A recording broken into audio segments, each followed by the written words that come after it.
Have you ever tried using this sanding tool? What do you think about it?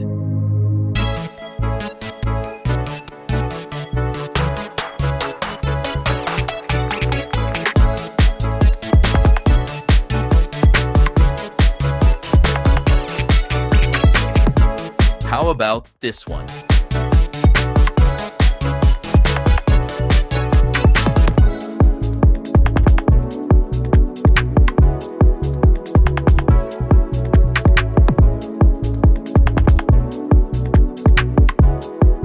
Which one would you use for your next project?